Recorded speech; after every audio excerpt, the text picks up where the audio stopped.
Shalom, shalom, lekulam, shalom, shalom, lekulam. I hope that you all can hear me. Shmi Naseekh HaRashee Shama. I am Chief Prince Shama. Animi Palel Shahakol Beseda et Kim Hayom. I pray all is well with you all today. And today I'm going to do a short video. It is entitled Are Hebrew Verbs That Are Imperative, meaning command form, are they gender specific? Are Hebrew verbs that are imperative, meaning commanding something, are they gender specific in the Hebrew language?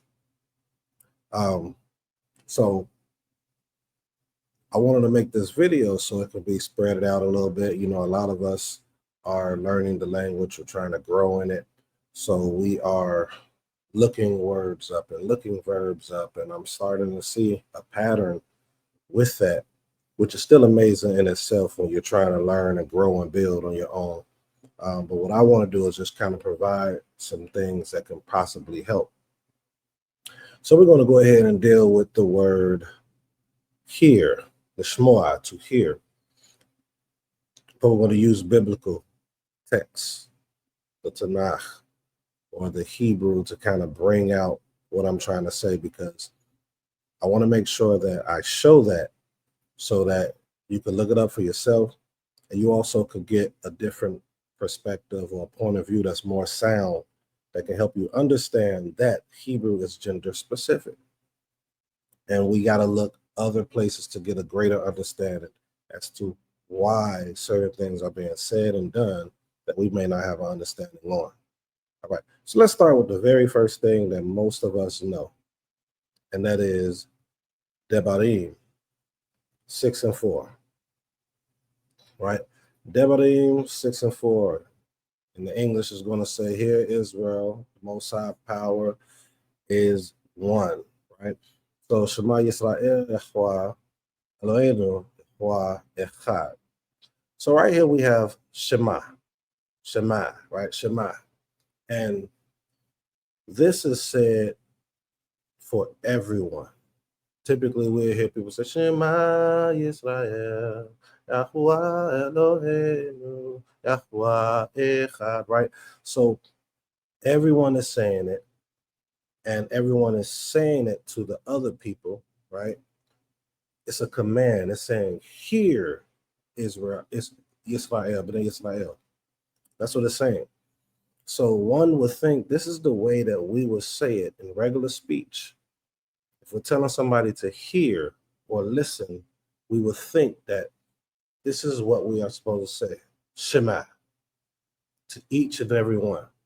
But then we have to look at the context with this entire book with Moshe. What is his purpose? What is the reason behind the Torah?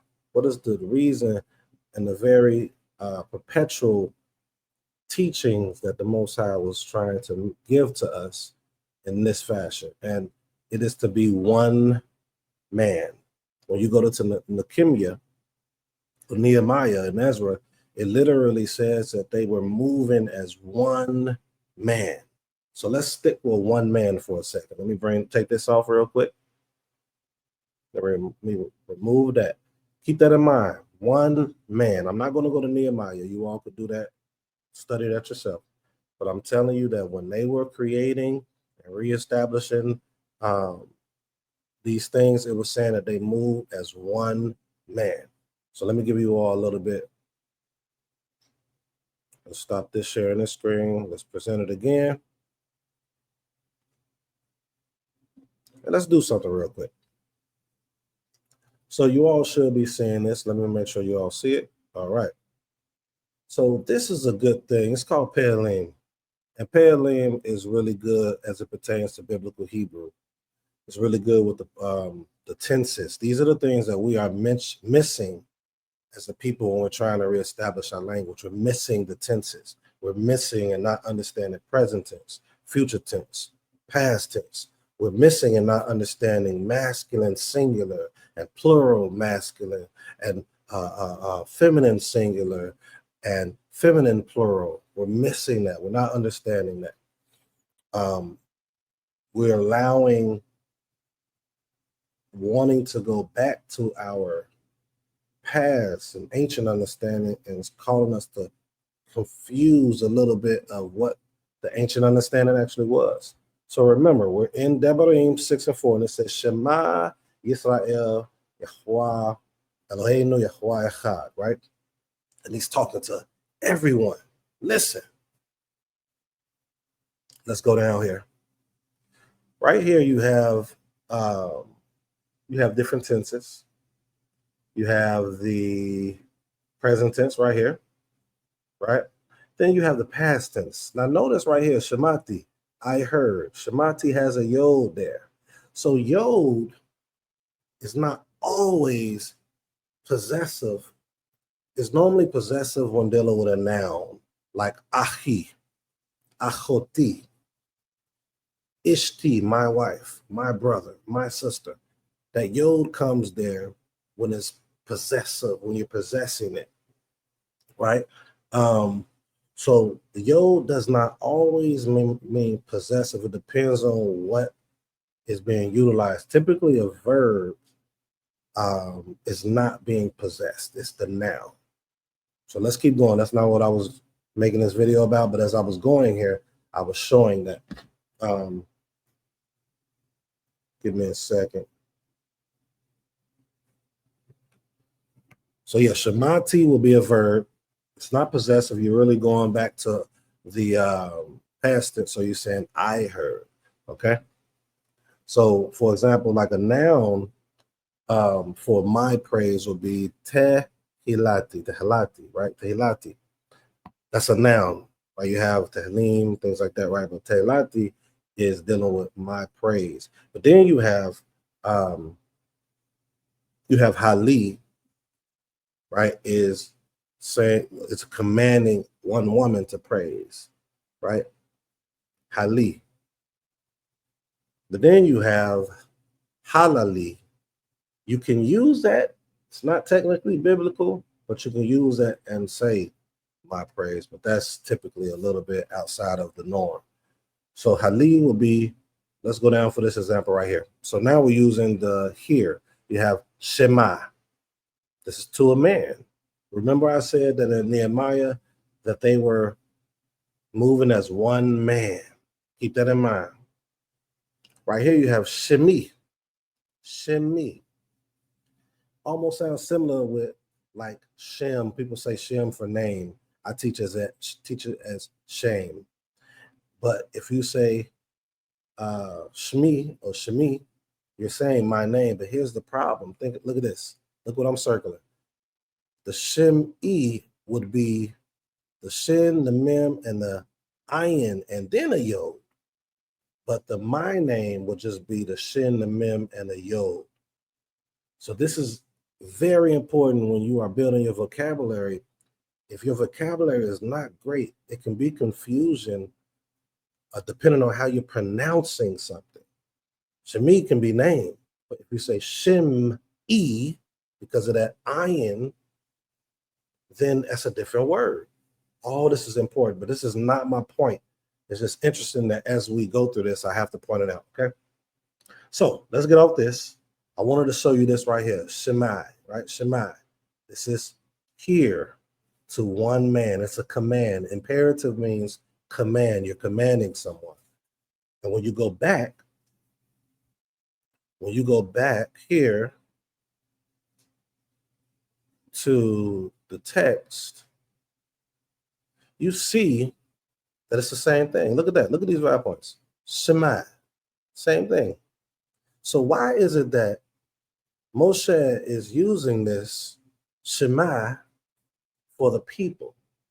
Because when this was presented to us, this covenant that was presented, we are to move as one.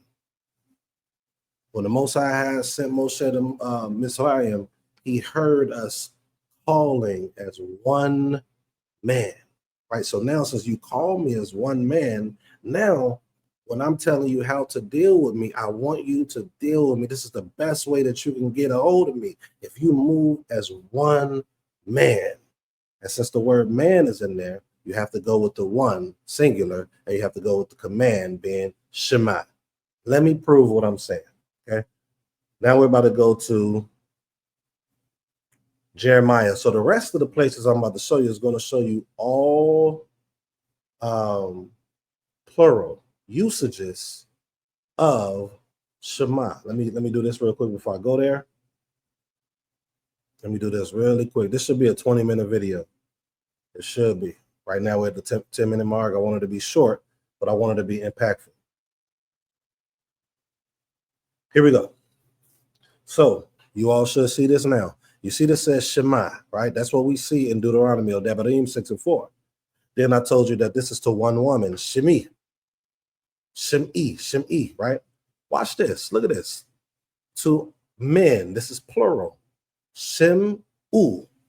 It has the wa there. Shin, mem, ayin, wow, right? Shem'u. That's to all men or a group of men and women together, right? If it's one man present or a few men present, then this is the form that you use, all right? Shem'u. Just wanted to make sure I show you all that. Now, let's go to where am I at? Let's go to Yirmiyahu chapter 2. Now I'm gonna breeze through these because I just want to show it to you quickly. Jeremiah chapter 2. And I think it is, what verse is it? If I can't find the verse, we're going to jump to another chapter. We'll come back to this. I should have wrote it down for you all. Is it chapter verse 3?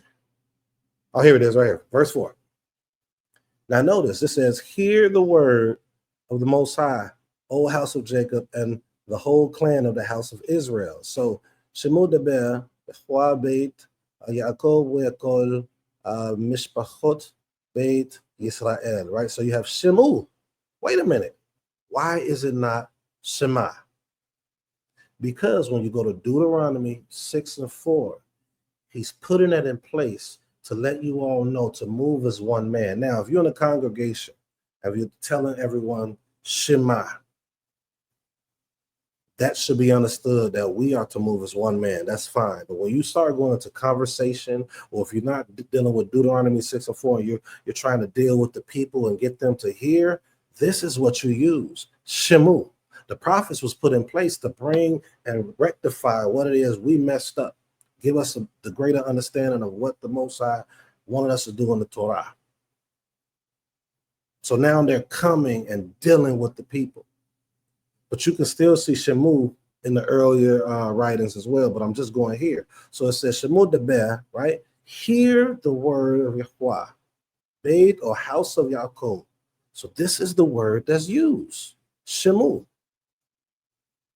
which is the testament of what I showed you with the Pe'elim, showing us the different forms. Shema being one man, Shemu being the group, because we know that Jacob and Israel, Yaakov and Yisrael was being foul. And that's what the prophet Yirmiyahu was being sent to. Let's get another example. Let's go to Jeremiah 7:2. Jeremiah 7:2. Here we go again. Right? Here we go again. Emod. Right? Emod B'Shemar Beit Yahweh Karat Sham Et HaDabar Hazeh. Right? Where Amarta. This is another thing right here. Amarta. That's dealing with the past tense, right? Amarta. Then it says Shem'u. We're not going to get into why consecutives, because sometimes the future tense will change if the wow is before and go to the past, and vice versa. It flips if the wow is after. So that's biblical Hebrew, but typically biblical is still close to modern, what people don't understand, but I wanted to bring it out. But still, Shemu. Here we go. Here, right? This is another example. Shemu deber Yahweh. Hear the word of the Most High. Shemu. And it's talking to a group. O Judah, right? Coming to the gate, to these down, bow to the Most High. I don't like how this goes backwards. But basically, it's showing you that this is dealing with a group again. All right, let's go somewhere else. Let's go to Isaiah. Isaiah 1 and 10. Now, we already know Isaiah 1 about. That's one of my favorite books. Most High is trying to reason with us and get us to come back and serve him properly. Let's go to Isaiah chapter 1, verse 10. Here we go again. Hear the word. Let me click on this. Let me Isaiah 1 and 10. Let's look at the ESV real quick. Isaiah 1 and 10. Hear the word of the Most High, you rulers of Sodom. Give ear to the teaching of our Elohim, you people of Gomorrah. So you're dealing with multiple people, not one person, right? Not one person. Let me go back to it. Bring the English so you all can see it a little bit. Here it is again. Shemu, hear and listen, right? Hear. Shemu. Let's go somewhere else. I'm just taking you to a few places. Last place I'm going to take you. Let's go to Ezekiel.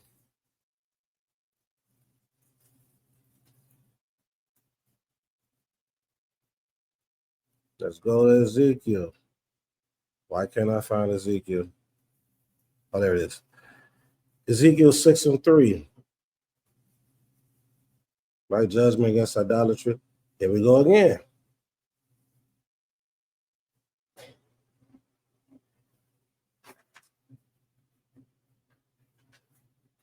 Where is it at?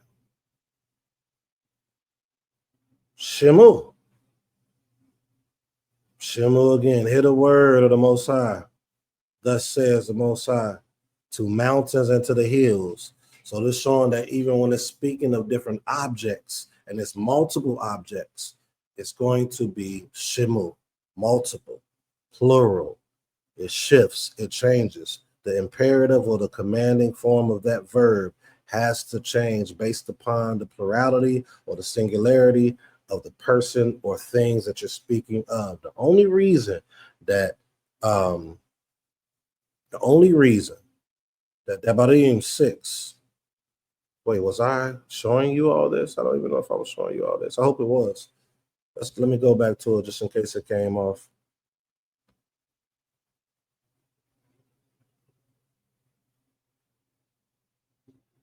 There it is. The only reason, so here it is again, Shemu, right here. Shemu. All right, so hopefully I went to the other ones that you all saw it. I wasn't able to see it myself. But the only reason Deuteronomy 6 and 4 is Shema is because this is the point where Moshe was establishing how we were to move in serving and listening to the Most High to get the Most High's attention. That was the main reason that it's saying Shema Yisrael. It's letting us know about the Most High and how we're supposed to move collectively and individually, but collectively as one man to the Most High. Other than that, when you are dealing with these verbs and it's in command form or any form, it is gender specific. And then if a noun, let's go somewhere else. I think I wrote it down. This last place. I'm at the 19-minute mark. I want to go. Where do I want to go? Psalms 146 and 1. I'm going to give an example of the feminine command. Okay. Psalms 146 and 1. And this is the last place.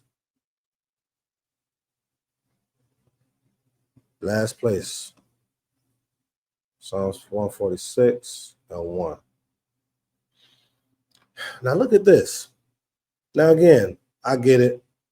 5 points. You know, this should just only be halal. But we do know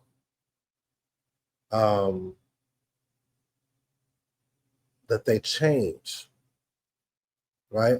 That verbs, especially the root, will literally be dealing with and pointing to a man and it's speaking of him in the past tense. I can show that all through the text. So it is important to understand if you don't like the vowel points, don't want to use it, you have to at least have a good vocabulary and understand the grammar. Okay. But right here, look at this. It says hallelujah. So now it's telling you all this is a multiple. You have the vowel right there. Hallel. Remember, we have Hallel. This is not Hallel right here. But then you have Hali, feminine, I was telling you all about. And then you have Halu. This is all one verse. Halu, plural, multiple people. Praise Yah. Watch this. Then it says, praise soul. Nope, it doesn't say soul. You have Nefeshi. Nefeshi is my soul, right?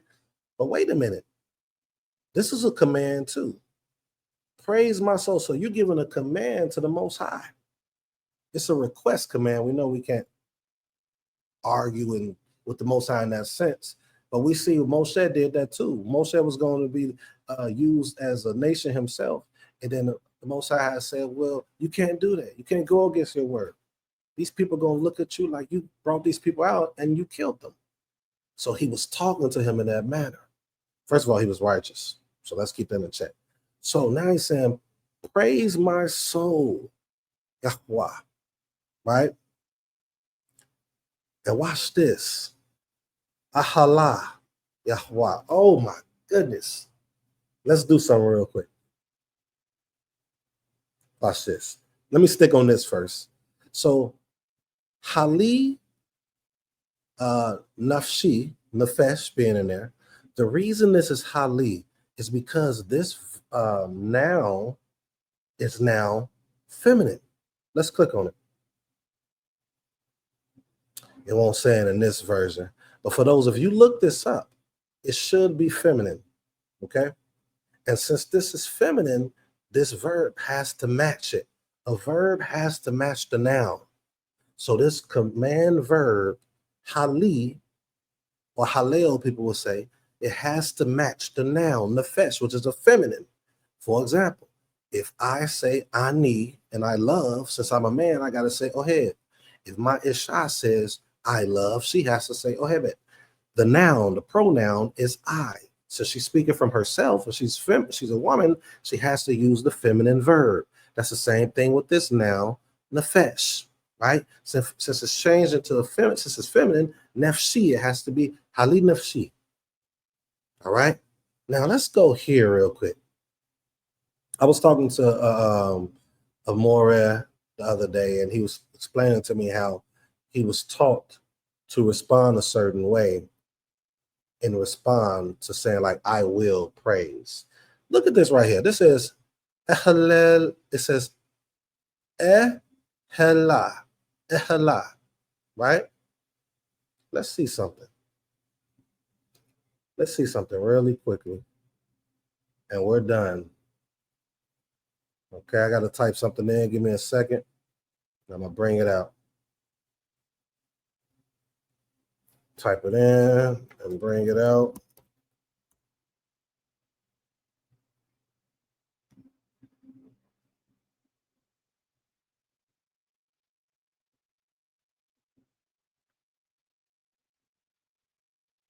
All right. Where is it at? Where is it at? Okay, I'm going to have to do another video on that.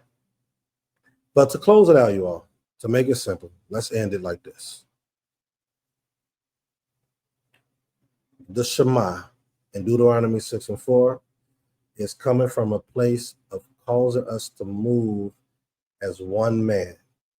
This is why Shema was being used there instead of Shem'u. The Most High wanted us to praise him, listen to him, I should say, as one people, to serve him and honor him with all our heart as one people, all our soul as one people. This is why Shama was used there. But when you're talking about speaking, when you're talking about other instances of using your verbs in a command form, it has to be gender specific, as I showed you with the other places when he was literally telling the people to hear through the prophets. You saw it was being used as Shamu. When I took you to Psalms 146:1, I showed you there that the Halu, Yah, was being used as praise Yah. And then you saw Hali, Nefshi, when it says to praise my soul to the Most High. That Nefesh is a feminine noun. So that command verb has to shift and it has to change. And it has to be used feminine. So with that, I close out. I hope it's something that I said. Hope it's something that I showed that helps your Hebrew journey, especially conversational Hebrew. And may the Most High bless and guard you all. Yebarechem Yahweh v'yishmerechem. Yebarechem Yahweh v'yishmerechem. Shalom. Shalom. May the Most High bless and guard you.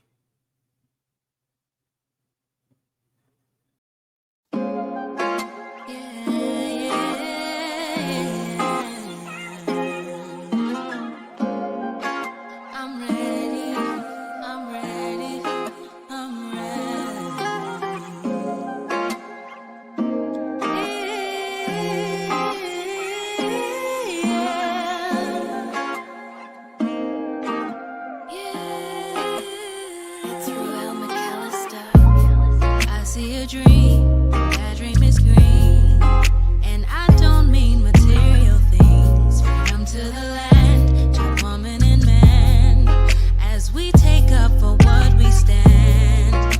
Better days and better nights, as we stand and unite. We're one and the same. Why is it so hard not to point and to blame? Better see the peace. There are steps that we must take if we want to see. I see my